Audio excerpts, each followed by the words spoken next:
السلام عليكم ورحمة الله وبركاته. إن الحمد لله نحمده ونستعينه ونستغفره ونعوذ بالله من شرور أنفسنا ومن سيئات أعمالنا. من يهده الله فلا مضل له ومن يضلل فلا هادي له. وأشهد أن لا إله إلا الله وحده لا شريك له وأشهد أن محمدا عبده ورسوله صلى الله تعالى عليه وعلى آله وصحبه وسلم تسليما كثيرا. أما بعد، فقد قال الإمام البخاري رحمه الله تعالى: باب التلبية والتكبير، باب من يصلي الفجر بجمع. قال حدثنا عمر بن حفص بن غياث قال حدثنا أبي قال حدثنا الأعمش قال حدثني عمارة بن عبد الرحمن بن عبد الله رضي الله عنه قال: ما رأيت النبي صلى الله عليه وسلم صلى صلاة لغير ميقاتها إلا صلاتين جمع بين المغرب والعشاء وصلى الفجر قبل ميقاتها. মহান আল্লাহ সমস্ত প্রশংসা, সালাত এবং সালাম নাযিল প্রিয় নবী সাল্লাল্লাহু আলাইহি সাল্লামের উপর। আজ মঙ্গলবার 6 জিলকাদা 1445 হিজরি মোতাবেক 14 মে 2024। আমাদের ধারাবাহিক আলোচনা সহিহুল বুখারীর হজের পর্ব নম্বর 21। ইমাম বুখারীর হজের পর্বের অধ্যায় নম্বর 99। আলোচনা চলছে মুজদালিফায় রাত্রি যাপন এবং সেখানে মাগরিব এশা জমা করা আর ফজরের সালাত আদায় করা, আর তারপরে সকালবেলা ফজর পড়ে সেখান থেকে মেনা রওনা দেওয়া। এই বিষয়গুলি সম্পর্কীয় হাদিসগুলি আজকে আসবে। বলছেন ইমাম বুখারী রাহিমাহুল্লাহ, বাবু মান ইউসাল্লিল ফাজরা বেজামিন। এই অধ্যায় হচ্ছে যে ব্যক্তি ফজরের সালাত মুজদালিফায় পড়ল। জামউন মুজদালিফার নাম, জামা মুজদালিফার একটি নাম। মুজদালিফায় যেই ব্যক্তি ফজর পড়ল, সে ঠিক করল ওয়াজিব কাজ না সুন্নাত না ঠিক নয়, ঠিক, এবং কাজটি হচ্ছে মানে রাত্রি যাপন হচ্ছে ওয়াজিব আর ফজর পড়া সেটা সুন্নত। রাতের কিছু অংশ যদি থাকে তো ওয়াজিব আদায় হয়ে যাবে, ওয়াজিব আদায় হয়ে যাবে, ওয়াজিব ফজর পর্যন্ত থাকা নয়। কিন্তু ফজর পর্যন্ত যদি কারো অসুবিধা না থাকে থাকতে, যেমন কালকে বলেছি যারা দুর্বল মানুষ তাদেরকে পারমিশন দেওয়া হয়েছে অর্ধেক রাত পরে, বাকি সবাই থাকবে ফজর পর্যন্ত, ফজরের সালাত পড়বে, তারপরে জিকির আজকার করবে, আর যখন ফর্সা হয়ে যাবে সূর্য ওঠার আগেই সেখান থেকে রওনা দেবে। দুটি জায়গা থেকে সকালবেলা রওনা দেওয়ার বিষয় রয়েছে, দুটোতে পার্থক্য রয়েছে। এই পার্থক্যটি মনে রাখবেন। 9 তারিখে সকালবেলা ফজর পড়ে মেনা থেকে আরাফা রওনা দেওয়া, ঠিক না? 9 তারিখে সকালবেলা, 8 তারিখে মেনায় থাকলেন, 5 ওয়াক্ত সালাত পড়লেন, তারপর 9 তারিখে সকালবেলা ফজর পড়ে মেনা থেকে আরাফার উদ্দেশ্যে রওনা দেওয়া। এটি হবে সূর্য ওঠার পর সুন্নত, সূর্য ওঠার আগে সুন্নত নয়, তবে জায়েজ প্রয়োজনবশত। সূর্য উঠিয়ে দিয়ে আরাফার উদ্দেশ্যে রওনা দেবেন মেনা থেকে, এটাই হচ্ছে সুন্নত, এটি হচ্ছে উত্তম। সুন্নত মানে উত্তম কাজ। ছুটে গেলে দম লাগবে না, কিন্তু বিনা কারণে ছেড়ে দিলে নেকি কমবে। আর 10 তারিখে মুজদালিফা থেকে যখন মেনা আসবেন সকালে, তখন ফজর পড়ে ফর্সা হলে সূর্য ওঠার আগে বেরিয়ে যাওয়া সুন্নাত। সূর্য উঠিয়ে দেওয়ার পরে কেউ যদি বের হয় তাহলে জায়েজ, জায়েজ। আর কারণবশত হয় ভিড় ভাড়ে, অনেক সময় ভিড়ে বাস জ্যাম লেগে আছে আর আপনি বাসে বসে আছেন, আপনি বাঁয়ে হেঁটে যেতেও পারবেন না, আর হেঁটে গেলে হারিয়ে যাবেন হয়তো, বা হাঁটতে পারবেন না, বাস আছেন আপনার হামলার কাফেলার, সুতরাং বাসে বসে থাক বাধ্য। অনেক সময় সূর্য উঠে যাচ্ছে, মুজদালিফাতে আছেন, সেটা তো ইচ্ছা করে হলো না। কিন্তু যারা যেতে পারবেন, সুন্নত হচ্ছে ফজর পড়ে একটু দোয়া করা, জিকির আজকার করা, এই জায়গায় দোয়া কবুল হয় এই সময়, আর তারপরে সূর্য ওঠার আগেই প্রস্থান করা মেনার উদ্দেশ্যে মুজদালিফা থেকে। তাহলে দুটো তো পার্থক্য হলো। জি, তো ফজরের সালাত পড়বেন মুজদালিফায়, এটি হচ্ছে সুন্নাত, আর রাত্রি যাপন ওয়াজিব, যেমনটা বলছিলাম। 1682 নম্বর হাদিস বর্ণনা করেছেন আব্দুল্লাহ ইবনে মাসউদ রাদিয়াল্লাহু তাআলা আনহু। তিনি বলছেন, মা রাআইতুন নবী সাল্লাল্লাহু আলাইহি ওয়াসাল্লাম সাল্লাত লিগাইরি মিকাতিহা, আমি নবী সাল্লাল্লাহু আলাইহি সাল্লামকে কোনো সালাত তার যথা সময় ছাড়া, নির্দিষ্ট সময় ছাড়া অন্য সময় পড়তে দেখিনি, লিগাইরি মিকাতিহা ইল্লা সালাতানে, তবে দুটো সালাত, স্বাভাবিক যে নির্ধারিত বা নির্দিষ্ট সময়, শেষ সময়ে তিনি ব্যতিক্রম করেছেন দুটো ক্ষেত্রে, দুটো জায়গায় স্বাভাবিক যে সালাতের সময়, সেই সময়ে ব্যতিক্রম করেছেন দুই ক্ষেত্রে। এক হচ্ছে মাগরিব আর এশা জমা করেছেন কোথায়? মুজদালিফা, দুটোই মুজদালিফায় মাগরিব এশা জমা করেছেন। মাগরিবকে মাগরিবের সময় পড়েননি, কখন পড়েছেন? এশার সময় পড়েছেন, এশার সময় পড়েছেন। জামা বাইনাল মাগরিব ওয়াল এশা, মাগরিব আর এশা জমা করেছেন। জামা তাখির, বিলম্বে জমা করা, অর্থাৎ মাগরিবকে এশার সময় পড়া। আর তার আগে যে জোহর আসর জমা ছিল আরাফাতে, সেটি জামা তাকদিম, অগ্রিম জমা করা, জোহরের সময় আসর পড়ে নেওয়া সুন্নাত। এই একটি হয়ে গেল মাগরিব এশা জমা করা। তো মাগরিবটা তাহলে যথাসময়ে হইল না, নির্ধারিত সময় পার করার পরে হইল জমা করা। ওয়াসাল্লাল ফাজরা কাবলা মিকাতিহা, আর ওই দিন ফজরের সালাত পড়েছেন, মানে ওই রাতে, 10 তারিখে যে রাতটি, আরাফা থেকে এসে মুজদালিফা রাত্রি যাপন করলেন, ফজরের সালাত পড়েছেন তার নির্ধারিত সময়ের পূর্বে। তো নির্ধারিত সময়ের পূর্বে সালাত আদায় করেছেন, এটা তো পরে ছিল, মাগরিবটা পরের বিষয়, তো অসুবিধা নেই, তাই না? কিন্তু সময়, ফজর তো আর কারোর সাথে জমা করা যায় না, ফজরকে তো এশার সাথে জমা করা যায় না, আর জোহরের সাথে জমা করা যায় না, ফজর সালাত এমন সালাত। তো এটিকে সময়ের আগেই পড়েছেন, এর ব্যাখ্যা কি?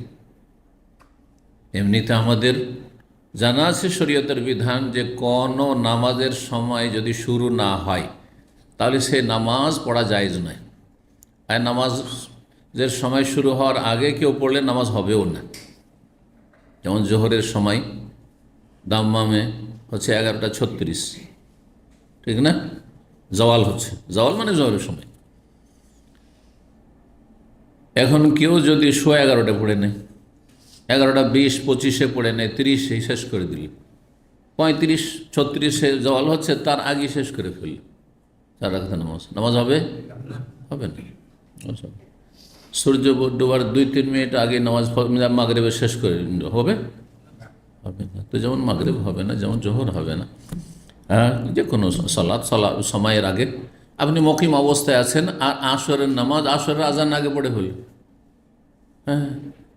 3টেতে পড়ে ফেললেন, 3টা ধরেন 14, 15, 16 এই সময় আজান হচ্ছে, আপনি 3:10 মধ্যে আসর পড়ে ফেললেন, তাহলে হবে না।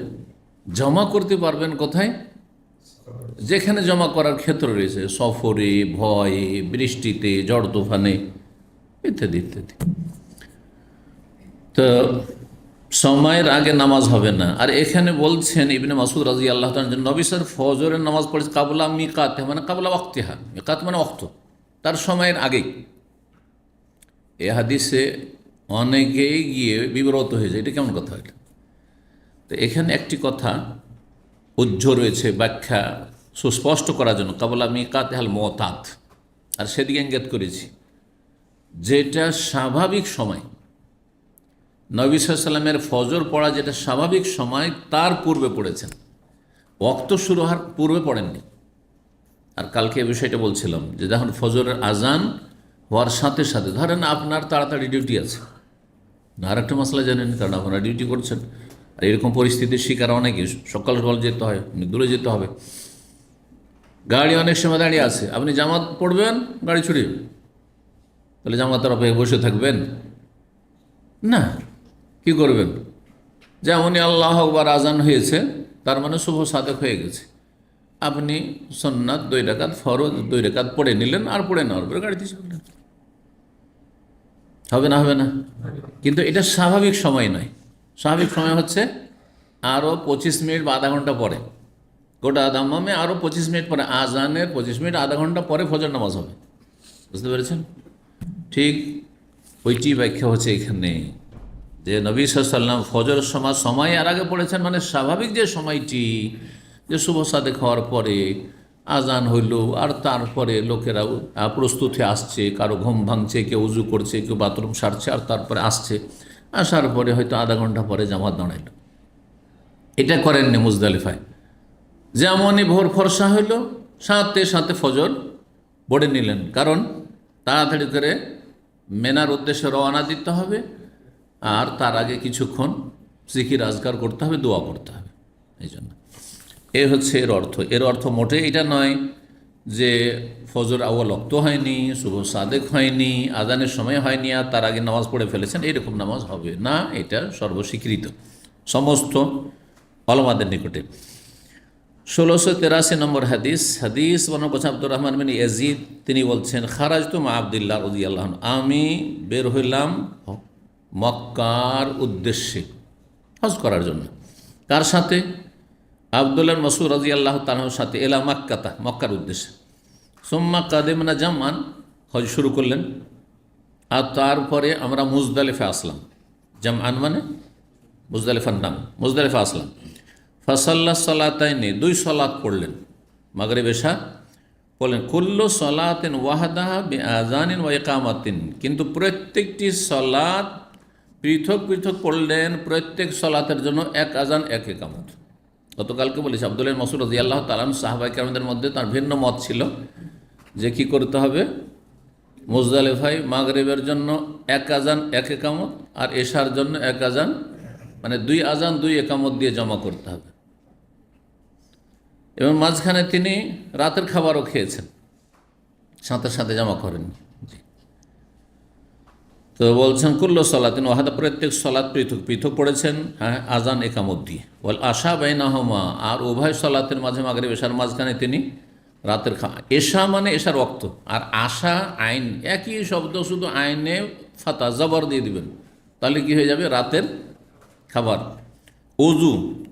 অজু ওয়ায়ে যখন পেশ দিবেন জম্মা, তখন উজু করা বা এই উজুর আমলটি, কিন্তু ওয়ায়ে যখন জাবার ফাতা দিয়ে দিবেন তখন ওর মানে হবে উজুর পানি। দা আবে অজুই, নবী সাল্লাল্লাহু আলাইহি ওয়াসাল্লাম উজুর পানি নিয়ে ডাকলেন, পানি নিয়ে আসুন। হাদিস এসছে, এর আগে এসছে বলেছি। ওই রকম এশা আর আশা। সুম্মা সাল্লাল ফজরা, মাগরিব এশা ওইভাবে পড়লেন, আর তার ফজরের সালাত পড়লেন হিনা তাল আল ফজর, যেমনই ফজর উদয় হয়েছে, শুভ সাদেক হইতেই ফজর উদয় হতেই পড়েছেন, যেটি সুন্নাত। কায়রুন ইয়াকুল, মানে এমন আউয়াল ওয়াক্ত পড়েছেন যে কিছু লোকেরা মন্তব্য করে বলছিল তালাল ফজর, যে ফজর হয়ে গেছে। ওয়া কায়রুন ইয়াকুল, আর কেউ কেউ বলছিল লাম ইয়াতলাইল ফজর, এখনও ফজর হয়নি, নামাজ পড়ে ফেললেন এখনও ফজর হয়নি। তার মানে মানুষ সন্দিহান ছিল যে ফজর হয়েছে না হয়নি। সোম্মা কাল, তারপরে কিন্তু আসলে শুভ সাদেক হয়ে গেছিল, ফজর হয়ে গেছিল, এটাই ঠিক। চারিদিক অন্ধকারে আছে, খুব বেশি অন্ধকারে আছে, সামান্য পূর্ব আকাশ কী হয়েছে, ফর্সা হয়েছে, প্রাথমিক ফর্সাও শুরু হয়েছে। আর সেই ফর্সাটি আড়াআড়িভাবে হবে, চওড়াভাবে, খাড়াভাবে নয়, সেটাকে শুভ সাদেক বলা হয়। একটু ফর্সা লাগছে পূর্ব দিক, অন্ধকারে হইতে হবে। লাইটে শহরের মধ্যে বুঝতে পারবেন না শহরের থেকে, কিন্তু শহরের বাইরে যান তখন বুঝতে পারবেন যে পূর্ব আকাশ এখন ফর্সা হইতে লেগেছে হালকা, মানে সূর্যটা যেহেতু উঠে আসছে ওই দিক থেকে, তখন হালকা প্রথম কি হচ্ছে, তার এই আলো ছড়াচ্ছে, হালকা হয়ে ছড়াবে, চড়া হয়ে যাবে, ধীরে ধীরে তখন সেটা বাড়বে। তারপরে বললেন আব্দুল্লাহ মাসউদ, ইন্না রাসূলুল্লাহ সাল্লাল্লাহু আলাইহি ওয়াসাল্লাম বলেছেন, ইন্না হাতাইনি সালাতান হুওয়ালাত আন ওয়াক্তিহিমা ফি হাযাল মাকান, এই দুটো সালাত আপন সময় থেকে স্থানান্তরিত করা হয়েছে এই জায়গায়। মাগরিবকে এশার সময় পড়া হয়েছে, আর ফজরকে একেবারে শুরু ওয়াক্তে আউয়াল ওয়াক্তে পড়া হয়েছে। আল মাগরিব ওয়াল এশা, মাগরিব এশা। ফালা ইয়াকদামুন নাস জামআন, সুতরাং কোনো ব্যক্তি মুজদালিফা আগমন করলেই হাত্তা ইউতেমু, অতক্ষণ পর্যন্ত সালাত আদায় করে, যতক্ষণ পর্যন্ত এশা না হবে। ধরেন কেউ আগে ভাগে চলে এসছে না, এশার টাইম হইতে দাও, কালকে বলেছি যে মাগরিবের টাইম হচ্ছে সোয়া ঘন্টা, এই সোয়া ঘন্টাতে ধরেন 1 ঘন্টার ভিতরে চলে এসছে, কেউ 45 মিনিটে চলে এসছে। রাস্তা যদি খালি থাকে, যারা ভিআইপি তাদেরকে তো আগে রাস্তা ক্লিয়ার করে, বা তাদের জন্য একটা রোডই ক্লিয়ার থাকে, তাদের গাড়ি থেমে থাকে না যাবে, তাহলে তো 10 মিনিটও লাগবে না আরাফা থেকে মুজদালিফা আসতে, চলে আসলো। তাহলে মাগরিবে সূর্য ডোবার সাথে ছাড়লো আরাফা থেকে, আর 5-10 মিনিটের মধ্যে চলে আসলো। তো তার মধ্যে নাম, যেহেতু নবী সাল্লাল্লাহু আলাইহি ওয়াসাল্লাম এশার সাথে জামাত তাখির করেছেন, তাখির করতে হইল, মাগরিবের সময়ই হয়ে গেল, তাহলে বোঝা গেছে। সেই জন্য বলছেন অতক্ষণ পর্যন্ত কি করবে না, মুজদালিফা এসে যতক্ষণ এশা না হবে ততক্ষণ সালাত পড়বে না। ও সালাতুল ফজর হাযিহি, আর ফজরের সালাত এই ওয়াক্তে, মানে একেবারে ওয়াল ওয়াক্তে, যে ওয়াক্তে আমি পড়লাম। সুম্মা ওয়াকাফা, ফজর পড়ার পরে অবস্থান করলেন এক জায়গায়, হাত্তা আসফারা, এমনকি ফর্সা হয়ে গেল ভোর আকাশ, ভোরের মানে পূর্ব আকাশ, ভোর একবার স্পষ্ট হলো, ফর্সা হয়ে গেল, কিন্তু সূর্য উঠল না। সুম্মা কাল, তারপরে বললেন, আব্দুল্লাহ মাসউদ হজে এসছেন, তিনি বিশিষ্ট সাহাবী, আর ছিল খেলাফতের আমল ওসমান রাদিয়াল্লাহু তাআলা আনহুর, ওসমান রাদিয়াল্লাহু খলিফা, যেহেতু তিনি নেতৃত্ব দিচ্ছেন। তো সেই সময় ভাবছেন যে আমিরুল মুমিনিন উসমান রাদিয়াল্লাহু লেট করবেন নাকি, আর ফর্সা হয়ে গেছে, তার মানে এখান থেকে মেনা রওনা দেওয়ার সময় হয়ে গেছে। তো তাই তিনি বলছেন, লাউ আন্না আমির আল আফাদ আল আন আসাবাস সুন্নাহ, যদি এখন আমিরুল মুমিনিন বেরিয়ে পড়তেন এই সময়, কিসের উদ্দেশ্যে, মেনার উদ্দেশ্যে, আসাবাস সুন্নাহ, তাহলে সঠিক সুন্নতকে পেয়ে যেতেন, সুন্নত মোতাবেক আমল করতেন। ফামা আদরি, এই কথা বলতে নেই, ওইদিকে উসমান তো বেরিয়ে গেছেন, তো তিনিও সুন্নাত জানছেন, তো উনি না দেখে বলেছেন যে এই সময়টা বেরিয়ে গেলে সহি সুন্নার আমল হতো। এই যে ওইদিকে উসমান বেরিয়েছেন, উসমান রাজিয়াত আগে বেরোলেন না তিনি আগে কথা বললেন, বলছে আমি বুঝি না, মানে ঠিক ওই একই সময় হয়েছে, এ কথা বলছেন। ফামা আদরি, বর্ণনাকারী বলছেন আব্দুর রহমান বিন ইয়াজিদ, আমি বুঝছি না, কওলুহু কানা আসরা, তার এই কথাটি বলা দ্রুত ছিল, আমদাফা ওসমান, নাকি উসমান রাদিয়াল্লাহু তাআলা আনহুর সেখান থেকে বেরিয়ে যাওয়া, রওনা দেওয়া দ্রুত ছিল, তার আগে ছিল। ফালাম ইয়াজাল ইউলাব্বি, তারপর সেখান থেকে সর্বদা তালবিয়া পাঠ করতে থাকলেন, কন্টিনিউ একবারে। এই সময়গুলোতে বেশি বেশি তালবিয়া পাঠ করতে হবে। হজের সময় আপনি যখন তাঁবুতে বসে আছেন, এদিক সেদিক যেখানে আছেন, যতক্ষণ জেগে আছেন তালবিয়া পাঠ করা সুন্নাত, কিন্তু যখন এক জায়গা থেকে আরেক জায়গা নড়াচড়া করবেন তখন সেটি আরও গুরুত্বপূর্ণ, আরও গুরুত্বপূর্ণ, এ কথাটি জেনে রাখতে হবে। এই জন্য ধরেন আপনি মিকাত থেকে এহরাম বেঁধেছেন, উমরার কথাই বলি, মিকাত থেকে তাইফ দিয়ে যাচ্ছেন, এহরাম বেঁধেছেন, আর তারপর বাস চলতে লেগেছে, বেশি বেশি তালবিয়া পাঠ করে, কারণ এখন আপনি মুভ করছেন, নড়াচড়া করছেন। তারপরে যখন হোটেলে চলে যাবেন, হোটেলেও তালবিয়া পাঠ করতে পারেন, কিন্তু হোটেলে তালবিয়া পাঠের চাইতে এই রাস্তাঘাটে তালবিয়া পাঠ করা যখন নড়াচড়া করছেন তখন বেশি গুরুত্বপূর্ণ, এই হাদিসগুলি প্রমাণ করে। এইভাবে মেনা থেকে যখন 9 তারিখে আরাফার দিয়ে যাচ্ছেন, মেনাতে তো আপনি থাকলেন জোহর থেকে নিয়ে একবারে ফজর পর্যন্ত, তার মধ্যে তালিও পাঠ করবেন, কিন্তু তার চাইতে বেশি পাঠ হবে, গুরুত্ব দিতে হবে কখন, যখন রাস্তায় চলছেন। এর উপরে খানিকটা আমল আছে, কিন্তু বেদাতি তরিকা আমল আছে, আমল তো আছে, কিন্তু বেদাতি তরিকা কেন বললাম, এ সম্মিলিত এক আওয়াজে, একজন ইমাম সাহেব আর বাকি সব মুক্তাদি, লব্বাইক আল্লাহুম্মা লব্বাইক, লব্বাইক লা শারীকা লাকা লব্বাইক, সুর ধরে সবাই এক ঝাঁকে, না না ঝাঁক দিয়ে নয়, নিজের নিজের তালবিয়া পাঠ করতে, এটি সুন্নাহ। এই কথা যদি বলেন তো চুপ হয়ে যাবে, কারণ সবাই ভয়ে ভয়ে যে কি জানি আমার উচ্চারণে ভুল না হয়। অধিকাংশ অশিক্ষিত, অধিকাংশ ভালো করে মুখস্থ নেয় তালবিয়া, হ্যাঁ, আর জানি না, কারণ শয়তান খুশি হয় বেদাত করলে, আর সুন্নাত করলে অসন্তুষ্ট হয়, যার ফলে শয়তান বলছেন এক সুরে বল, যেখানে দেখবেন যে গুনাহ শয়তান খুশি, সেটাই মানুষকে করতে ভালো লাগে। কেন, এটা ভালো করে দেবে, যেই কাজটা করলে গুনাহ শয়তান খুশি হয় ওইটাই করতে মানুষকে ভালো লাগবে, এটা মানুষের নেচার, ওটা একটা প্রমাণিত।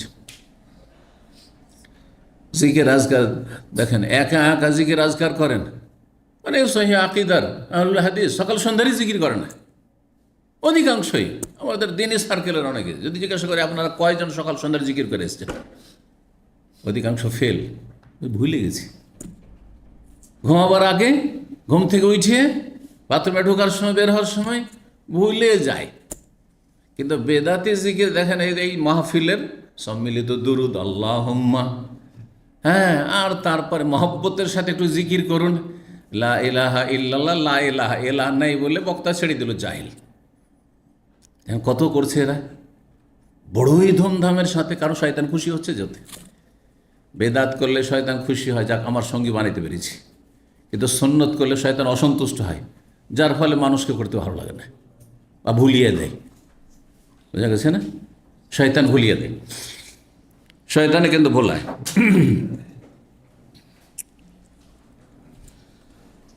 আল্লাহ হেফাজত করুন। কি বলছিলাম? ফালাম ইয়াজাল ইউলাব্বি, নবী সাল্লাল্লাহু আলাইহি ওয়াসাল্লাম যখন মুজদালিফা থেকে মিনা আসছিলেন তালবিয়া পাঠ করতেই থাকলেন। কতক্ষণ পর্যন্ত? হাত্তা রামা জামারাতাল আকাবাতি ইয়াওমান নাহর, কোরবানির দিনে জামারায় আকাবায় পাথর মারা পর্যন্ত। বড় জামারার নাম হচ্ছে জামারায় কুবরা আর জামারায় আকাবা, দুটোই নাম। যেহেতু সেটি দুই দিক থেকে পাহাড় সংকুচিত আসছে, আকাবা মানে ঘাঁটি, ঘাঁটিতে অবস্থিত, সেজন্য সেটির নাম আকাবা। আর তিনটি জামরার মধ্যে সেটি বড়, সেই জন্য সেটার নাম জামরায় কুবরা, বড় জামরা। কিন্তু বড় শয়তান, মেজর শয়তান, ছোট শয়তান, এগুলি ইন্ডিয়া, বাংলাদেশ, পাকিস্তান আবিষ্কৃত নাম। এখানে একটা বড় আর একটা মেজো আর একটা ছোট, এরকম কোনো শয়তানও নেই, আর শয়তান বৈশাও নেই। হ্যাঁ, এসব কিছুই না আসলে। বোঝা গেছে? এগুলো বেদাতি নাম। এই নামগুলো এভাবে যদি কেউ বলে তো এইটাও বেদাতি কথা, যে শয়তানকে পাথর মেরে এলাম। না, শয়তানকে পাথর মারেননি আপনি, আপনি জামরাকে পাথর মেরে এসছেন। নবী সাল্লাল্লাহু আলাইহি ওয়াসাল্লাম জামরা বলেছেন, আপনাকে শয়তান বলার কি অধিকার দিল? কোনো হাদিসে শয়তান পাবেন না, কোনো সাহাবীর উক্তিতে আমি শয়তানকে পাথর মেরে এলাম পাবেন না। কিন্তু ইন্ডিয়া, বাংলাদেশের হাজি, হ্যাঁ, এই শয়তানকে পাথর মারতে যাচ্ছে। আর যেহেতু এই সেন্সে যে শয়তানকে মারছি, তাহলে শয়তানকে যদি মানুষের আকারে পেত তো ওকে তো খেয়ে নিত। হ্যাঁ, খেয়ে নিতে হবে। যার ফলে এই ছোট পাথর দিয়ে হবে কি? তখন জুতো, স্যান্ডেল, লাঠি যা পারে তাই দিয়ে পারে। এ মূর্খরা করে না। কিন্তু যদি আপনি দিনের জ্ঞান রাখতেন, নাইটের নবী সাল্লাল্লাহু আলাইহি ওয়াসাল্লামের সুন্নাহ, হ্যাঁ, আর এতে শয়তানকে লাঞ্ছিত করা হয়, হ্যাঁ, লাঞ্ছিত করা হয়, ধিকৃত হয় শয়তান, কিন্তু শয়তানকে মারি না। নবী সাল্লাল্লাহু আলাইহি ওয়াসাল্লামের সুন্নাহ কায়েম করেছিল, ইকামাতে যিকরিল্লাহ। হাদিসে কি এসেছে? ইন্নামা জুইলা তাওয়াফু বিল বাইত, হ্যাঁ, ওয়াসাই বাইনা সাফা ওয়াল মারওয়া ওয়া রামিল জিমার লিইকামাতি যিকরিল্লাহ। বাইতুল্লাহর তাওয়াফ করা, সাফা মারওয়ার সাই করা, আর জামারাত, রামিল জিমার, জামারাতে পাথর মারা কিসের জন্য? আল্লাহর জিকির কায়েম করার জন্য, শয়তানকে আঘাত করার জন্য বলেননি নবী সাল্লাল্লাহু আলাইহি ওয়াসাল্লাম। আল্লাহর জিকির কায়েম করছেন, আল্লাহু আকবার, আল্লাহু আকবার, এই জিকির করছেন আপনি। আপনার জবানও জিকির করছে আর আপনার আমল জিকির করছে যে আল্লাহ নবীর মাধ্যমে হুকুম করেছেন যে এখানে পাথর মারতে হবে। আর কয়টা মারতে হবে? 7টি মারতে হবে। বোঝা গেছে? এই যে হুকুমগুলি পালন করছেন আল্লাহ এবং তার রাসূল সাল্লাল্লাহু আলাইহি ওয়াসাল্লামের, এইটা হচ্ছে আল্লাহর জিকির। আল্লাহকে স্মরণ করা, আল্লাহর দিনকে স্মরণ করা, জি, আল্লাহ নবীর তরিকা স্মরণ করা। এই সেন্স নিয়ে আপনাকে ইবাদতবন্দি করতে হবে। ঠিক। তো এখানে এসে যখন জামরাকে পাথর মারবেন 10 তারিখে, তখন তালবিয়া স্টপ করে দিতে হবে। এরপরে যদি কেউ তালবিয়া পড়ে তাহলে বেশি করলো, আর বেশি করার নাম বেদাত। ধর্মীয় কাজে বেশি করার নাম বেদাত। সুতরাং পাথর মারার পরে এদিকে চুল কাটতে গেছেন সেলুনে, ওইখানেও পড়ছেন লব্বাইক আল্লাহুম্মা লব্বাইক, চলবে? হ্যাঁ, যাচ্ছেন মক্কা আপনি, হ্যাঁ, তাওয়াফ করার জন্য, লব্বাইক আল্লাহুম্মা লব্বাইক 10 তারিখে, চলবে? বেদাত করছেন আপনি। 11 তারিখ, 12 তারিখ, 13 তারিখ আছেন মেনায়, আপনি লব্বাইক আল্লাহুম্মা লব্বাইক, সুন্নত না বেদাত? হ্যাঁ, কিন্তু এখানে সুন্নত কি? তখন তাকবীর।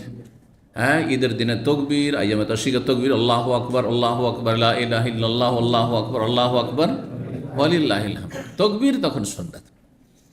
দিনের জ্ঞান না থাকলে মানুষ সুন্নাত বেদাত সব একাকার করে দিচ্ছে। 100 নম্বর অধ্যায় বলছে, বাবুন, এই অধ্যায় হচ্ছে মাতা ইউদফা মিন জামিন, মুজদালিফা থেকে কখন রওয়ানা দিতে হবে। 1684 নম্বর হাদিস বলছেন, আবু ইসহাক সাবিঈ সমেত আমর ইবনে মাইমুন, আমর ইবনে মাইমুনকে বলতে শুনেছি, শাহিদতু ওমর, আমি উপস্থিত ছিলাম ওমর রাদিয়াল্লাহু তাআলা আনহুর সাথে, সাল্লা বিজামঈন সুবহা, তিনি মুজদালিফায় ফজরের সালাত পড়েছেন। সুম্মা ওয়াকাফা, তারপরে সেখানে অবস্থান করেছেন দোয়া এবং জিকিরের জন্য। ফাকাল, আর বলেছেন, ইন্নাল মুশরিকিনা কানু লা ইউফিদুন হাত্তা তাতুলা শামস, মুশরিকরা জাহিলি যুগে যখন তারা হজ করত তাদের ধর্মীয় পদ্ধতিতে, তখন তারা মুজদালিফা থেকে রওনা দিত না যতক্ষণ পর্যন্ত সূর্য উদয় না হবে। সূর্য ওঠার অপেক্ষা করত। আমরা তাদের কি করব? বিরোধিতা করব। এই জন্য আগেই বলেছি যে এখানে মুজদালিফায় খেয়াল রাখতে হবে যে সুন্নত হচ্ছে ইচ্ছা করে সূর্য উঠাবেন না। ইচ্ছা করে সূর্য উঠালে আপনি মুশরিকদের অনুসরণ করে ফেললেন আপনি। জি। ওয়াকুলুনা, আর মুশরিকরা বলতো, পূর্ব দিকে একটি পাহাড় ছিল যে দিক থেকে সূর্য উঠে আসতো, সূর্য দেখা দিত। সামনে পাহাড়, আর পাহাড়ের ওপাশ থেকে সূর্যটা উঠে আসছে, সেই জন্য সাবির একটি পাহাড় ছিল। সেই পাহাড়কে তারা আশরিক সাবির, আশরিক সাবির, হে সাবির পাহাড়, সূর্য উঠাও, সূর্য উঠাও, যেন পাহাড়ে সূর্য উঠাচ্ছে, মানে সূর্যটা দেখাও, সূর্য উঠাও। আশরিক, মশরিক থেকে, বাইনাল মশরিক ওয়াল মাগরিব, মশরিক পূর্বকে বলা। আশরিক সাবির, সূর্য উদিত করো হে সাবির পাহাড়। আশরিক সাবিরও মানে আশরিক ইয়া সাবির। ওয়ান্নান নবী সাল্লাল্লাহু খালাফ, নবী সাল্লাল্লাহু তাদের বিরোধিতা করেছেন, সেই জন্য ফজর পড়ে ফর্সা হতেই, সূর্য ওঠার আগেই সেইখান থেকে রওনা দিয়েছেন মিনার উদ্দেশ্যে। সুম্মা আফাজা, তারপরে উমর রাদিয়াল্লাহু তাআলা আনহু রওনা দিলেন ক্বাবলা আন তাতুলা শামস, সূর্য ওঠার আগেই, যাতে করে মুশরিকদের বিরোধিতা হয়। 101 নম্বর অধ্যায় বাবু তালবিয়াতি ওয়া তাকবীরে গাদাতান নাহরি হাত্তা ইয়ারমিল জামারাতা। এই অধ্যায় হচ্ছে লাব্বাইক পড়া, তালবিয়া পড়া আর তকবীর পড়া। কখন? গাদাতান নাহরে, কুরবানির দিন সকালবেলা। কতক্ষণ পর্যন্ত? হাত্তা ইয়ারমিয়াল জামারা, জামরায় পাথর মারা পর্যন্ত। ওয়াল ইরতেদা ফিস-সাইর, আর বাহনে চলার সময় পেছনে কাউকে উঠিয়ে নেওয়া। বাহনে কাউকে উঠানো যাবে কি না, এটাও একটা মাসলা। কেন যে এটা কোনো মাসলা হলে? হ্যাঁ মাসলা। কেউ তো ভাবতে পারে যে একটা উটের পিঠে একজন চাপবেন, আপনি দুজন চাপলেন তো ওজন ডবল করে দিলেন, আপনি এটা জুলুম করলেন না হাইওয়ানের ওপর, পশুর ওপর? জি, সেই জন্য এইরকম মশলাগুলিও প্রমাণ করার জন্য, বৈধতা প্রমাণ করার জন্য হাদিস নিয়ে এসছেন, আর অধ্যায়ে এই পয়েন্টটা নিয়ে এসছেন যে কাউকে গাড়িতে উঠাতে পারবেন কি না, হ্যাঁ কয়জনকে উঠাতে পারবেন। এখানে আপনার মশলা জানতে হবে না। সরকার অ্যালাউ করেছে যে একটা কার যদি হয় তো পেছনে 3 জন, কিন্তু 4 জন উঠেন, অসুবিধা নেবে। আমরা পাতলা পাতলা মানুষ আছি, আমরা হালকা মানুষ আছি, 4 জন উঠে যাই, 5 জন ঠেসা ঠেসি করে উঠে যায়। তাহলে আপনি ট্রাফিক আইনের খেলাপ করলেন না, তাহলে সরকারের বিরোধিতা করলেন না। না না, এখন চেকচাক হয় না, অসুবিধা নেই, না চেকচাক হয় না, কিন্তু আল্লাহ তো বলছে ওয়াউলিল আমরে মিনকুম, সরকার আইন মেনে চলা। বুঝতে পেরেছেন?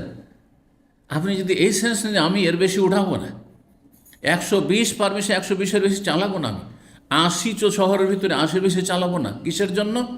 আল্লাহর সন্তুষ্টির জন্য এবং রসুলের তরিকা চলার জন্য। ওয়াউলিল আমরে মিনকুম, শাসকের আনুগত্য করো বৈধ কাজে, নেকি পাবেন আপনি। কিন্তু যদি বলেন যে একটু সিগন্যালটা তো রেড আছে, আর ক্যামেরাও নাই এখানে, আর এখন কোনো ট্রাফিক নাই, সকাল সকাল 1.5টা, রাস্তাও খালি আছে, তাহলে গুনাহগার হইলেন আপনি। এগুলো কয়জন চিন্তা করছেন? তাহলে আপনার চলাফেরা সবসময় কিন্তু ইসলামের আলোকে নয়।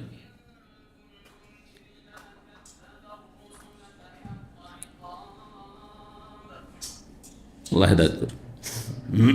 1685 নম্বর হাদিস, ইবনে আব্বাস রাদিয়াল্লাহু তাআলা আনহু হতে বর্ণিত, তিনি বলছেন আন্না রাসূলুল্লাহ সাল্লাল্লাহু আলাইহি ওয়াসাল্লাম আরদা ফাল ফাজল, রাসূলুল্লাহ সাল্লাল্লাহু আলাইহি ওয়াসাল্লাম ফাজল বিন আব্বাসকে উটের পেছনে বসিয়ে নিয়েছিলেন, চাচাতো ভাই। ফাআখবার আল ফাজল, তার ফাআখবার আল ফাজল, এই ফাজল বিন আব্বাস বলছেন আন্নাহু লাম ইয়াজাল ইউলাব্বি, যেহেতু পাশে বসে আছেন পেছনে, নবী সাল্লাল্লাহু আলাইহি ওয়াসাল্লাম তালবিয়া পাঠ করতেই আছেন, হাত্তা রামাল জামরা, জামরায় পাথর মারা পর্যন্ত।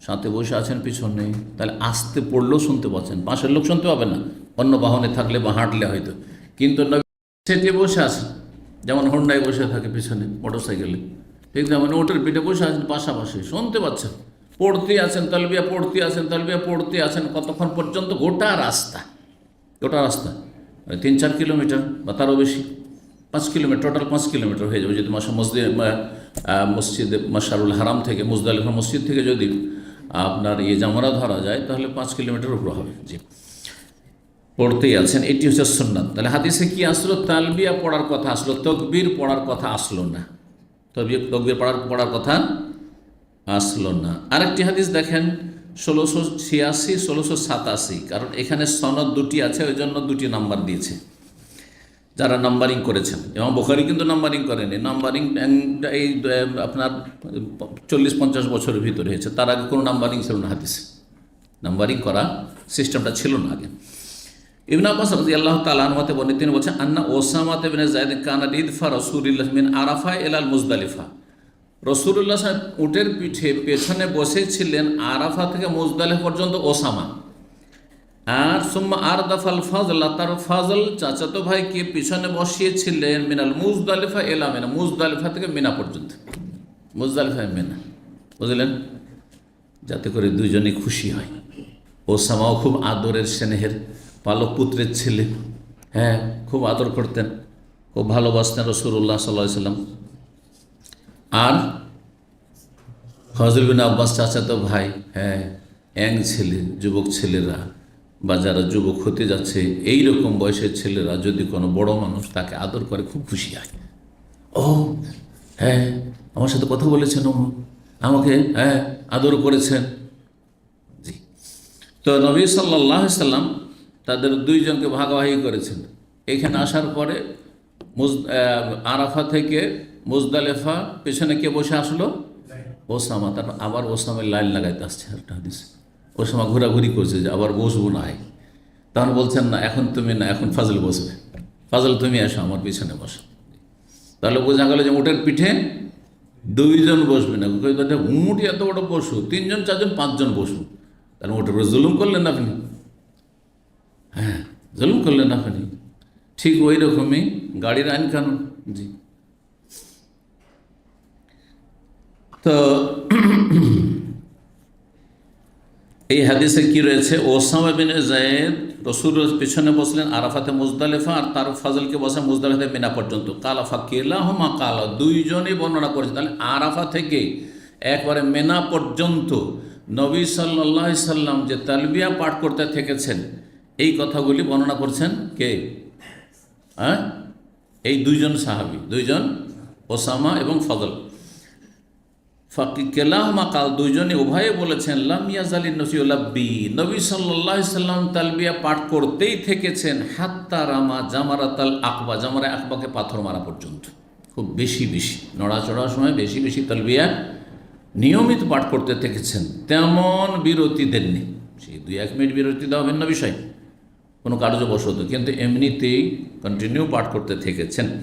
এই দুটি হাদিসে শুধু তালবিয়ার কথা আসলো, তাই না? কিন্তু ইমাম বুখারী অধ্যায় কায়েম করেছেন যে বাবু তালবিয়াত ওয়া তাকবীর, তালবিয়া পাঠ করা আর তকবীর পাঠ করা, হ্যাঁ, কুরবানির দিন, ঈদের দিন, ঈদুল আজহার দিন সকালবেলা, কোত্থেকে? মুজদালিফা থেকে মিনা। তো এটা বলে ইমাম বুখারী কি বলতে চাইছেন? এটাকে হ্যাঁ করতে চাইছেন না না করতে চাইছেন? অর্থাৎ কোনো হাজী সাহেব যখন মুজদালিফা থেকে মিনা আসবেন সকালবেলা, তখন শুধু তালবিয়া পাঠ করা সুন্নাত, নাকি তালবিয়ার সাথে সাথে সাথে মাঝে মাঝে তকবীরও পাঠ করতে পারেন? আল্লাহু আকবার, আল্লাহু আকবার, লা ইলাহা ইল্লাল্লাহ, আল্লাহু আকবার, আল্লাহু আকবার, ওয়ালিল্লাহিল হামদ। এই ব্যাখ্যা করতে গিয়ে একদল ওলামারা বলছেন যে হাদিসে যেহেতু শুধু তালবিয়ার কথা উল্লেখ হয়েছে, তাই না? অধ্যায় নিয়ে এসছেন তালবিয়া তাকবীর দুটো কথা, কিন্তু হাদিসে শুধু তালবিয়ার কথা, তাকবীরের কথা আসেনি। তার মানে ইমাম বুখারী বলতে চাইছেন যে সকালবেলা, 10 তারিখে সকালবেলা মাত্র ধরেন আধা ঘন্টার মধ্যে আপনি কোথায় পৌঁছে যাবেন? জামারায় পৌঁছে যাবেন। এই আধা ঘন্টাতে আপনার তালবিয়ার সময় শেষ হয়ে যাবে, তাকবীরের সময় 13 তারিখ পর্যন্ত থাকবে। সুতরাং এই সময়টা তালবিয়া পাঠ করাই সুন্নাত, তাকবীর পাঠ করা সুন্নাত নয়। নেগেটিভ তার মানে তিনি বুঝাতে চাইছেন, তার মানে দুটো সব কথা বলেছেন, তালবিয়া তাকবীর, কিন্তু তালবিয়া পাঠ করা সুন্নাত, করবে, নবী সাল্লাল্লাহু আলাইহি ওয়াসাল্লাম করেছেন, আর তাকবীর পাঠ করবেন না, বা নবী সাল্লাল্লাহু আলাইহি ওয়াসাল্লাম আমলটা এমন ছিল। আবার কেউ কেউ এর বিপরীত বলেছেন, না, তালবিয়া পাঠ হাদিসে এসছে, আর তালবিয়া হচ্ছে আল্লাহর জিকির, হ্যাঁ, আর তাকবীরও আল্লাহর জিকির। সুতরাং সেখান থেকে হয়তো ইমাম বুখারী দলিল হিসেবে পেশ করেছেন, যখন তালবিয়াত আল্লাহর জিকির আর তাকবীর আল্লাহর জিকির, সুতরাং কেউ তাকবীর পাঠ করলে করতে পারে। যেমনটা আমরা গত আলোচনার আগের আলোচনাতে একটি হাদিস পড়েছি, কারণ মনে আছে হাদিসটি? তাহলে শোনায় আপনাদেরকে।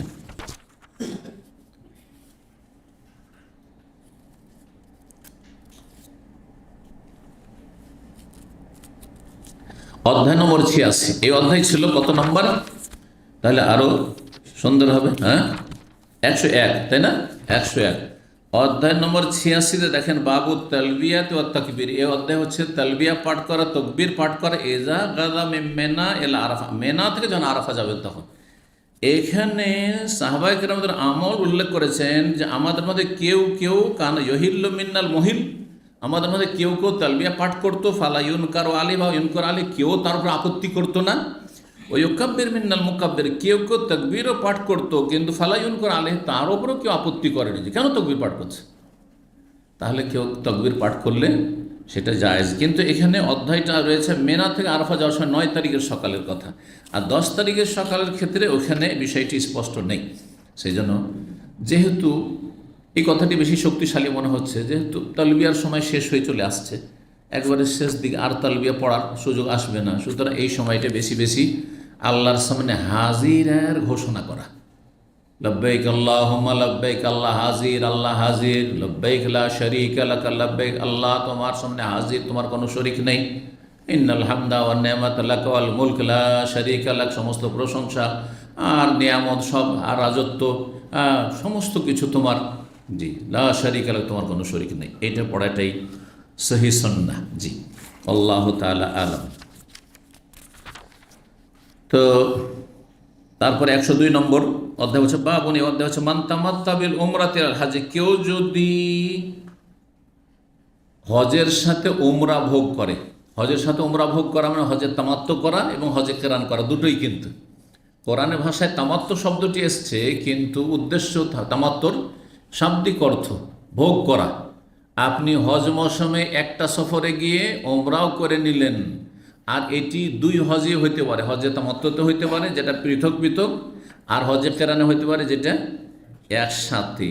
এই জন্য কোনো হাজি যদি হজে তামাত্ম করে তার উপরও কুরবানি ওয়াজিব, আর কেউ যদি কেরান করে তবুও কুরবানি ওয়াজিব। একমাত্র শুধু হজ যদি হজে ইফরাদ করে তাহলে কুরবানি ওয়াজিব নয়। তো আল্লাহ বলছেন, যেই ব্যক্তি হজের সাথে উমরা ভোগ করবে, ফামাস্তাইসারা মিনাল হাদি, যথাসাধ্য হাদির কুরবানি জবাই করবে। আর এই বিধান কার্জন যালিকা লিমান লাম ইয়াকুন আহলুহু হাযিরিল মসজিদিল হারাম। আচ্ছা, হাদি যদি কুরবানি না করতে পারে তাহলে 3টি রোজা ওখানে, আর সাবআতিন ইজার, বাড়ি ফিরে এসে 10টি রোজা রাখতে হবে একটা কোরবানির বদলে। অভাবীদের জন্য, অথবা পেল না, পয়সা আছে কিন্তু কোরবানি পাওয়া গেল না হজ মৌসুম। আর মক্কার লোক যদি হজে তামাত্তু কেরান করে তাহলে তাদের আল্লাহ ডিসকাউন্ট দিয়েছেন যে তোমাদেরকে কোরবানি করা লাগবে না। আল্লাহ বলছেন যালিকা লিমান লাম ইয়াকুন আহলুহু হাযিরিল মসজিদিল হারাম, সূরা বাকারা 196।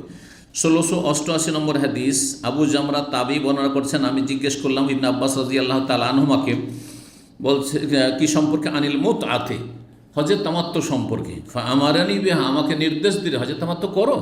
রাসূলুল্লাহ সাল্লাল্লাহু আলাইহি ওয়াসাল্লাম করতে বলেছেন, সবাইকে উৎসাহিত করে, সবাইকে করে যার কাছে কোরবানি পশু ছিল না। ওয়াসাআলতু আনিল হাদি, আর কোরবানির পশু সম্পর্কে জিজ্ঞাসা করলে কোরবানি করতে হবে।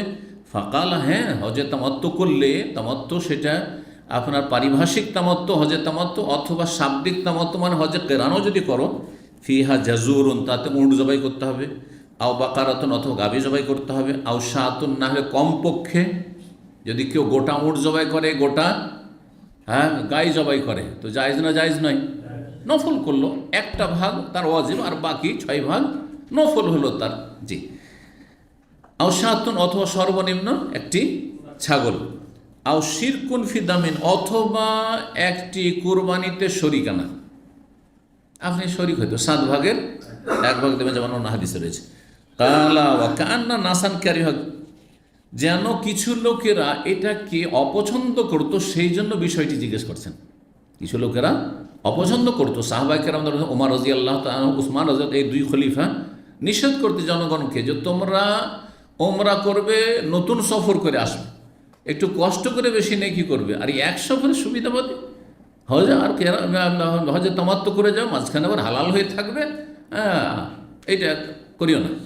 কিন্তু তারা নিষেধ মানে তারা নাজাইজ বলে নিষেধ করতেন যে একটু কী করো, হজের সফরে শুধু হজটাই করে যাও। তাদের ব্যক্তিগত ইজতিহাদ ছিল।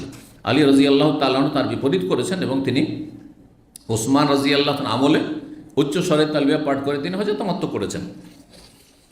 তো তো বলছেন যে কিছু লোকেরা যেহেতু এটাকে অপছন্দ করতো, ফানিমতু, আবু জামরা তাবেই বলছেন যে আমার একদিন ঘুম চলে আসলো, ঘুমের সময়, রাতে হোক দিনে হোক, ঘুমিয়ে গেলাম।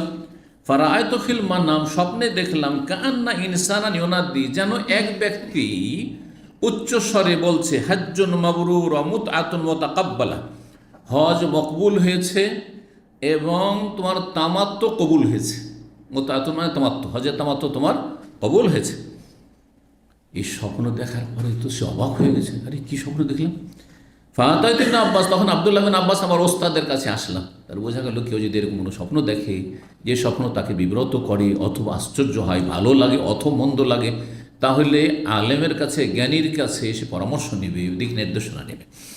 আসলেন ওস্তাদের কাছে, এসে বলছেন, ফাহাদ্দাস্তু, বয়ান করলাম, ফাকাল আল্লাহু আকবার, মাশাআল্লাহ, তুমি সুন্নাহ মোতাবেক স্বপ্ন দেখেছে। তো বলছেন সুন্নাত আবুল কাসিম, এটি তো আবুল কাসিম সাল্লামের সুন্নাত, নবীর সুন্নাত, এটি সুন্নাত মোতাবেক তুমি, তার মানে তোমার কাজ যে ভালো কেউ নিষেধ করেছে তার ইজতিহাদ, সেটা ঠিক নয়, নিষেধ করার কারো অধিকার নেই। 3 হজের যে কোনো হজ কেউ করতে পারে। জি, অন্য রিওয়ায়াতে রয়েছে, বর্ণনা করেছেন শোভা, ওমরাতুন মুতাকাব্বালা, ওইখানে ছিল হাজ্জুন মাবরুর, মুতআতুন মুতাকাব্বালা, এখানে ছিল ওমরাতুন মুতাকাব্বালা, যেহেতু এতে হজ উমরা দুটো হচ্ছে, ওমরাও কবুল হয়েছে আর হজ মাবরুর হয়েছে, হজ মাবরুর হয়েছে। 103 নম্বর অধ্যায়, বাবু রকুবুল বুদন, এই অধ্যায় হচ্ছে উট, যে কোরবানির উটের পিঠে চাপা যাবে কিনা। কেউ যদি বলে কোরবানির উট আল্লাহর জন্য ছেড়ে দিয়েছেন আর ওর পিঠে আবার চাপবে, এটাকে বাহন হিসাবে ব্যবহার করবেন, এটা চলবে না। এখান থেকে মাসলা ইস্তেমাত করা যেতে পারে। কারো ধরেন একটা গরু আছে, বলদ, সেটা কোরবানির জন্য নিয়ত করেছে, এটা কোরবানি দেব, আর ধরেন হাল চাষ করতে হবে, অথবা গরুর গাড়ির যুগ আছে, যেমন ছিল আমরা পেয়েছি, তো গরু গাড়িতে লাগাইতে পারবে না, হাল চাষ করতে পারবে না, না কোরবানির জন্য ফেড়ে করতে পারবে না। যদি ওর পিঠে চাপা জায়েজ হয় তাহলে লাঙল চাষ করতে পারবেন আপনি, আপনি গরু গাড়িতে লাগাইতে পারবেন। হ্যাঁ, জি। তো আল্লাহ বলছেন এই মর্মে সূরায়ে হজের আয়াত 36 থেকে 37 বছর, ওয়াল বুদনা জাআলনাহা লাকুম মিন শাআইরিল্লাহ, বুদন, বুদন বদন থেকে, বদন মানে দেহ, তো বড় দেহ বিশিষ্ট পশুকে, গবাদি পশুকে বুদনা বলা হয়েছে। বড় দেহ বিশিষ্ট পশু কি তুলনামূলক? 1 নম্বরে উট আর 2 নম্বরে গরু। সেই জন্য অধিকাংশ ওলামারা বলেছেন যে হানাবিলা আর অন্যরা, যে বুদন উটকেও শামিল আর গরুকে শামিল, ছাগলকে শামিল নয়।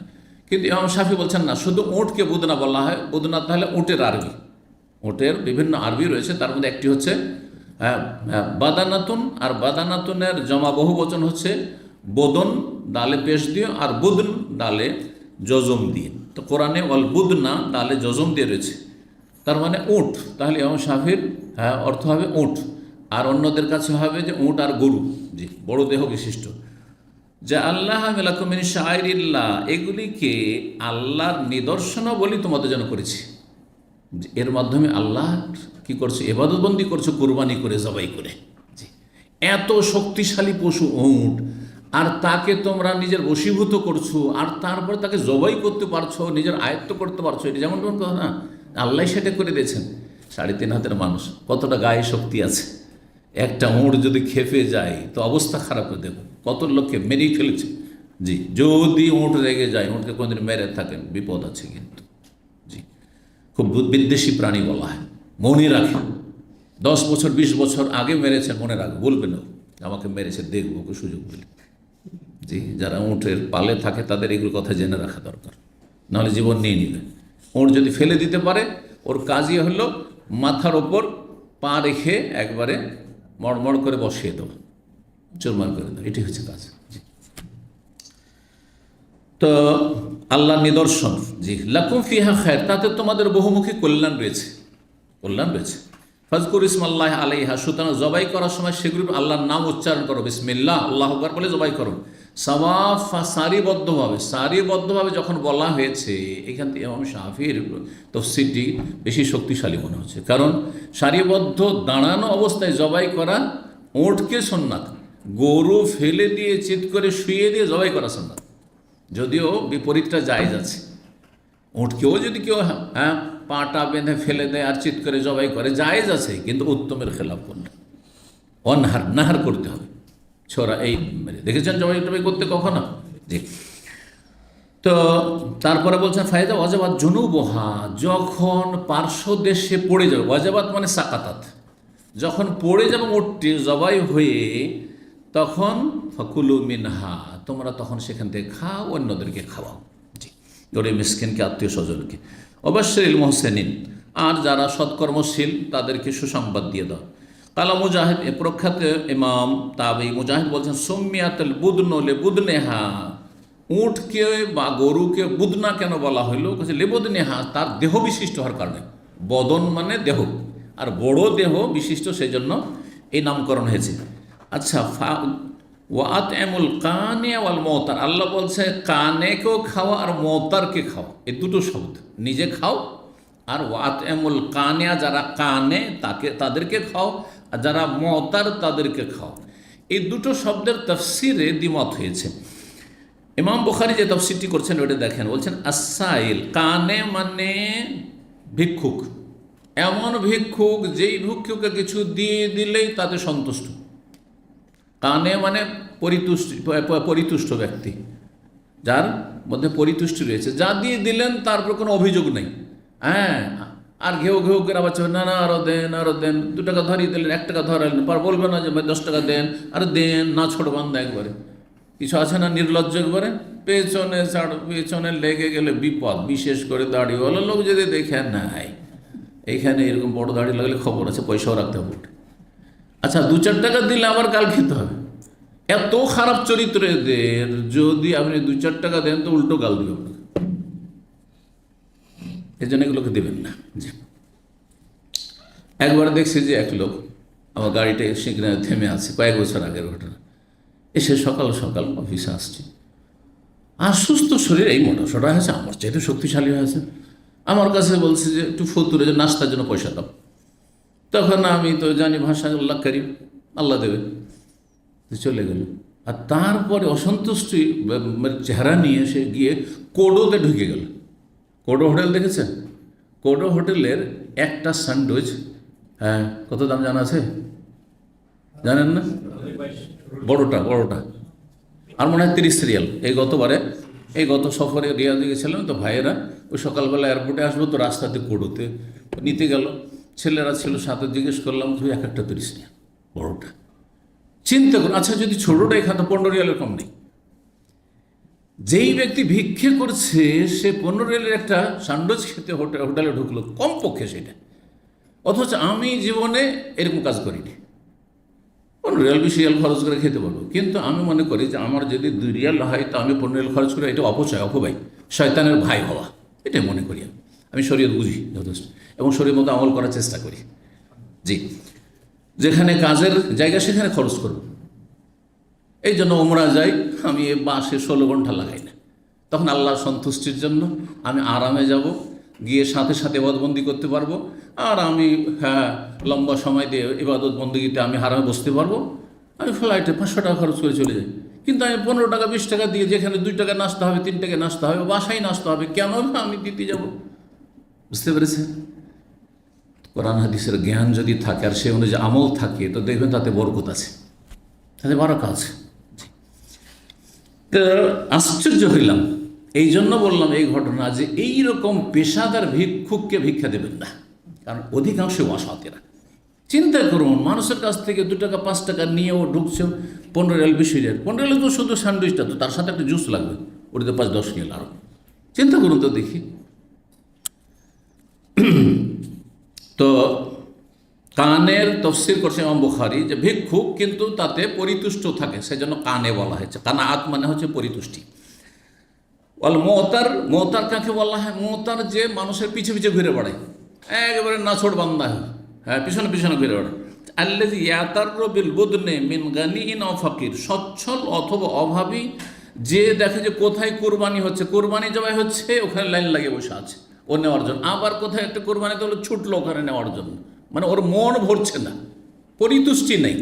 হ্যাঁ, এখানে সেখানে যে শুধু গোস্ত চেয়ে বেড়াচ্ছে, গোস্ত কালেকশন করে বেড়াচ্ছে। একে মহতার বলে। কিন্তু অধিকাংশ তাফসির কারগণ এর বিপরীত করেছে। কানে মানে যে লজ্জায় অভাব থাকা সত্ত্বেও কারো কাছে নিজের অভাবের কথা প্রকাশ করে না, এই তফসিরটি বেশি প্রসিদ্ধ তফসির। কানে পরিতুষ্টি, আল্লাহ যা দিয়েছে আমি ঈদের দিনও ডাল ভাত খাবো, কিন্তু কাউকে বলতে যাবেন আমার কুরবানি হয়নি, আমাকে একটু গোস্ত দিয়েন, আমাদের দিয়ে একটু লক্ষ্য রাখেন, কখনো বলবেন না। এরকম ভদ্রলোক আছে না, অনেকে আছে, খাবার দাবার নাই কিন্তু কিচ্ছু বলে না, বেচারা হয়তো সারাদিন স্যান্ডউইচ খেয়ে আছে, ভাত রুটি তরকারির কোনো পয়সা নেই তার কাছে, কাজ নেই কাম নেই, কাউকে বলে না। একে কানে বলা হয়েছে কোনো মাসে। আর মহতার যে মানুষের পিছনে পিছনে ছুটি, হ্যাঁ দ্বারস্থ হয়, ভাই কাজে এসছি, কাজ নেই তো, এই নাই সেই নেই, অভাব, এই দাও সেই দাও, চেয়ে বেড়ায় মানুষের কাছে। আল্লাহ বলছেন যে চাই তাকেও খাও, আর যে চাই না কিন্তু তোমার গ্রামবাসী তুমি জানো যে এরা অভাবী, এদের খোঁজ নিতে হবে তোমাকে যে কোন কোন গরিবগুলোর কোরবানি হয়নি, অথবা কোরবানি হয়েছে হয়তো গরুর হয়েছে কিন্তু খাসির হয়নি, খাসি হয়েছে কিন্তু গরু হয়নি, খুঁজলেন, অথবা তাদের লোক সংখ্যা বেশি আছে, ইত্যাদি ইত্যাদি। তো আল্লাহ রাব্বুল আলামিন যে খেতে বলেছেন আর দুই শ্রেণীর মানুষকে খাওয়াইতে বলেছেন। তারপরে বলছে শায়রুল্লাহ, আল্লাহ নিদর্শনাবলী মানে ইস্তেজামুল বুদন, আপনি কোরবানির পশুকে সম্মান করবেন, ওয়াস্তেহসান আর সেটাকে ভালো করবেন, সেটাকে যদি আপনি নিজে পুষেন তাহলে সেটাকে সুন্দর করবেন, আর সেটাকে ভালো জানা, ভালো নজরে দেখবেন যে আমি আল্লাহর জন্য উৎসর্গ করেছি, জি আল্লাহর জন্য। আতিক ওয়াল ইয়াত্তাওয়াফু বিল বাইতিল আতিক, ওই আয়াতে রয়েছে ওয়াল ইয়াত্তাওয়াফু বিল বাইতির, তারা যেন তওয়াফ করে প্রাচীনতম ঘরের। আতিকের একটি অর্থ প্রাচীন। তো কাবা ঘরকে আতিক কেন বলা হয়, বাইতুল আতিক কেন বলা হয়, যে পৃথিবীর সর্বপ্রথম ইন্না আউওয়ালা বাইতিন ওযিআ লিন-নাস, আল্লাহ সূরা আলে ইমরানে বলেছে সর্বপ্রথম ঘর আল্লাহর সন্তুষ্টির জন্য স্থাপিত করা হয়েছে। আর আতিকের আরেকটি প্রসিদ্ধ অর্থ, আর আতিক মানে স্বাধীনকৃত, ওই অর্থটি এখানে ইমাম বুখারী করছেন যে ইতকুহু মিনাল জাবাবিরাতে, জালেম অন্যায়কারীদের অনিষ্ট থেকে আল্লাহ কাবার ঘরকে রক্ষা করেছেন। যারাই কেউ কাবার উপর আক্রমণ করতে এসছে তাদেরকে ধ্বংস করেছেন, যেমন আবরাহার হস্তি বাহিনী। জি। আর একটি অর্থ হচ্ছে ইতকুহু মিনাল মিল্কি, কাবা ঘরকে পৃথিবীর কোনো মানুষের মালিকানাধীন করেননি, কেউ বলতে পারবে না যে এটি আমার ঘর, কিন্তু প্রত্যেকটা ঘর পয়সা থাকলে কিনে নিতে পারবে। কেউ যদি মনে করে যে আমি সবচেয়ে দামি ঘরটি পৃথিবীর আমি কিনে নেব, তাই না, কিনতে পারবে, কিন্তু আল্লাহর ঘরে কাবা ঘরকে কেনার অধিকার, বেচা কেনার অধিকার কারো নেই। তো ইতকুহু মিনাল মিল্ক, কেউ মিনাত তামাল্লুক, কেউ কোনো মালিক হতে পারবে না। তারপরে ওয়াজাবাত কথাটি যে সাকাতাত, মাটিতে যখন পড়ে যাবে পশুটি জবাই করে, মানে ওটটি, তখন জি এখান থেকে বলা হয় ওয়াজাবাতি শামস, মানে সূর্য ডুবে যাওয়া। 1689 নম্বর হাদিস বর্ণনা করেছেন আবু হুরায়রা রাদিয়াল্লাহু তাআলা আনহু। অধ্যায় কি ছিল, যে কোরবানির পশুর পিঠে চাপতে পারবেন কিনা, মানে বাহন বানাতে পারবেন কিনা। কোরবানির পশু মানে গরু, কিন্তু আবার গরু চাপার জন্য নাই, গরু বাহনের জন্য নাই, সুতরাং গরুর পিঠে কেউ যদি গায়ের পিঠে চাপে চলবে, গায়ের দুধ খেতে পারবেন না আপনি, উপকৃত হন, কিন্তু গাভীর পিঠে চাপতে পারবেন না আপনি। উট, তার মানে এখানে উট। জি, দেখছেন যে রাসূলুল্লাহ সাল্লাল্লাহু আলাইহি ওয়াসাল্লাম বলছেন, আবু হুরায়রা বলছেন যে আন্না রাসূলুল্লাহ রাআ রাজুলান, রাসূলুল্লাহ সাল্লাল্লাহু আলাইহি ওয়াসাল্লাম জনৈক ব্যক্তিকে দেখলেন যে ইয়াসুকু বাদানাতান, একটি কুরবানির উটকে সে টেনে নিয়ে যাচ্ছে, আর সে পায়ে হাঁটছে। ফাকালা, বলছেন ইরকাবহা, তুমি তার উপরে চেপে যাও। ফাকালা, সেই লোকটি বলছে ইন্নাহা বাদানা, এটি কুরবানির পশু, কুরবানির পশুর পিঠে কি করে চাপবো, সেটা কি করে বাহন বানাবো। কালা ইরকাবহা, চড়ে নাও।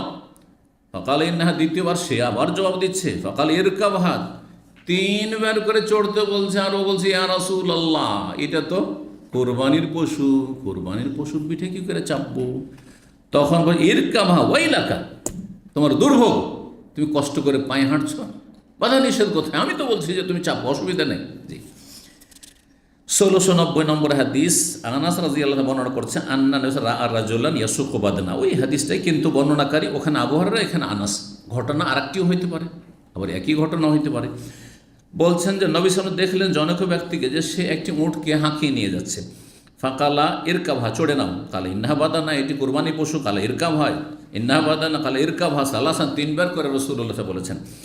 104 নম্বর অধ্যায় হচ্ছে বাবু মান সাকাল বদনা মাহু, কেউ যদি উট বা গরু যাই হোক কোরবানির পশু নিজের সাথে করে নিয়ে হজে যায়, তো এটা কেমন? এটিও জায়েজ, নবী সাল্লাল্লাহু আলাইহি সাল্লাম, কিন্তু বলা যাবে না যে সুন্নাত, করতে হবে, করলে এটি সুন্নাত হলো, আর না করলে আপনি সুন্নাত ছেড়ে দিলেন, এমন নয়। তবে মুস্তাহাব কাজ।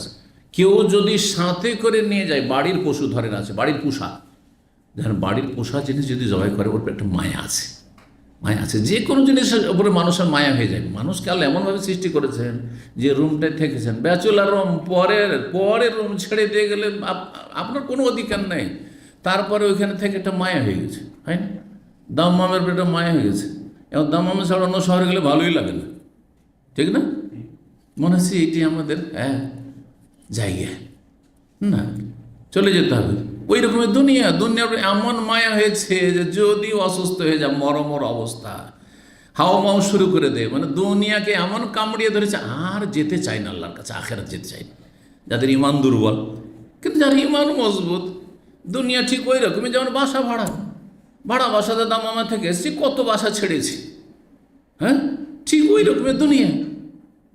নবী সাল্লাল্লাহু আলাইহি সাল্লাম, এ তো বাসা ভাড়ার সাথে উদাহরণ। নবী সাল্লাল্লাহু আলাইহি সাল্লাম গাছের ছায়ার সাথে, একটা গাছ, মাঠে গাছ, যাচ্ছিলাম, একটু ক্লান্ত হয়েছি, গাছের তলায় কিছুক্ষণ বিশ্রাম নিলাম, থেকে যাবো নাকি? সুন্দর গাছ থেকে যায়, এখানে থাকবে? 5 স্টার হোটেল হলে থাকবেন না আপনি রাস্তায়। আমি মক্কা যাচ্ছি, হজ করতাম, আমি 5 স্টার এখানে শুইতে এসেছি নাকি, ঠিক না? দুনিয়া ওই রকমই। সুতরাং ইমানকে মজবুত করুন। দুনিয়া কারো জন্য স্থায়ী নয়। নবী রসুল থেকে শুরু, রাজা বাদশাহ, যদি পয়সা দিয়ে আর ক্ষমতা দিয়ে দুনিয়া খরিদ করা হইতো, তো রাজা বাদশাহগুলো অসুস্থ হইতো না, শাসকরা মরতো না, তারা সারা জীবন থেকে ইয়াওয়াদ্দু আহাদুহুম লাউ ইউআম্মারু আলফা সানা, আল্লাহ কাফেরদের সম্পর্কে বলেছেন, হাজার হাজার বছর তারা বাঁচতে চায়। কিন্তু আল্লাহ সময় নির্ধারণ করেছেন, আপনার আমার কোনো এখতিয়ার নেই, ক্ষমতা নেই। যাই হোক, ওর সাথে করে নিয়ে যাওয়া ভালো যদি কেউ নিয়ে যায়। আজ রাস্তা থেকে কেনে তবুও জায়েজ, ওখানে গিয়ে যদি কেনে তবুও জায়েজ, যে কোনো জায়গায় কেনেন। কিন্তু কোরবানির ওঁট, যে হাজিদের কোরবানির ওঁট জবাই হইতে হবে মেনায় হলে উত্তম। ভালো করে শোনেন, মেনায় হলে 1 নম্বর উত্তম, আর 2 নম্বরে হচ্ছে মক্কার যে কোনো জায়গায় জবাই করা যাবে, যে কোনো জায়গায় জবাই করা যাবে। কিন্তু মক্কার হারামের ভিতরে হইতে, হারামের বাইরে হইলে হবে। হারামের বাইরে দেখছেন যে বর্ডার লেখা আছে, যেখানে হারাম শেষ হয়ে গেল, তারপরে বাইরে আপনি জবাই করছেন, তাহলে কুরবানি হবে না। যেমন এদিকে মদিনা থেকে যখন ঢুকবেন, প্রথম মহল্লা পড়বে আপনার, প্রথম তো একটা ছোট্ট শহর আছে জমুম, সেখানে জবাই করলে কুরবানি হবে না। আর তারপরে আপনি একবারে মক্কা শহরের সাথে লেগে, শহরের একটা অংশ, একটা মহল্লা নওয়ারি, যেখানে মাইমুনা রাদিয়াল্লাহু কবর আছে, সেখানে জবাই করলে কুরবানি হবে না, কারণ এটা হুদুদ হারামের বাইরে। অনেকে জিজ্ঞাসা করেন, জেদ্দার লোকেরা বিশেষ করে, যে শেখ হজ তো করলাম, কিন্তু কুরবানি করে খরচ খরচা করে কুরবানি করলাম, আর গোস্ত খেতে পেলাম না, তো এটা জেদ্দায় করে নিলে হয় না? হবে না, মোটেই হবে না। এই কুরবানি হবে না, এটা বাড়ির কুরবানি আপনার হবে, কিন্তু হজের কুরবানি আপনাকে হুদুদ হারামের ভিতরে করতে হবে, আর মেনার ময়দানে করলে বেশি ভালো। জি। তো 1691 নম্বর হাদিস, ইবনে ওমর রাদিয়াল্লাহু তাআলা আনহু বলছেন যে তামাত্তা রাসূল ফি হাজ্জাতিল ওয়াদাই, রাসূলুল্লাহ সাল্লাল্লাহু আলাইহি ওয়াসাল্লাম বিদায় হজে কি করেছেন? তামাত্তু করেছেন। হজে তামাত্তু করেছেন, কিন্তু এটা ভাষাগত, পারিভাষিক নয়, শাব্দিক তামাত্তু, মানে হজের সাথে উমরা ভোগ করেছেন। হজের সাথে উমরা ভোগ করা মানে হজে কেরান করেছেন। ও আহাদা, এবং হাদি নিয়ে গেছিলেন। হাদি নিয়ে গেলে তো মাঝখানে হালালি হইতে পারছেন না, তাহলে হজের তামাত্তুর প্রশ্নে ওঠে, হজে কেরান করেছেন। ফাসাকা মাহুল হাদি সাথে করে নিয়ে গিয়েছিলেন। কোথা থেকে? জুলহুলাইফা থেকে, মদিনা থেকে 430 কিলোমিটার। ওয়াবাদা রসুল্লাহ প্রথম শুরু করলেন, আর তারপরে ওমরা এবং হজের এহরাম করলেন। এখানে মনে হচ্ছে যে আগে ওমরার তালবিয়া পাঠ করেছেন, তারপরে হজের, না, দুটোকে একসাথেই করেছেন। কিন্তু কি বলেছেন? লাব্বাইক ওমরাতান ওয়া হাজ্জান, আগে ওমরা শব্দটি বলেছেন, সেই জন্য এখানে বর্ণনাকারী এভাবে বয়ান করেছে, কিন্তু একসাথে নিয়োগ করেছেন।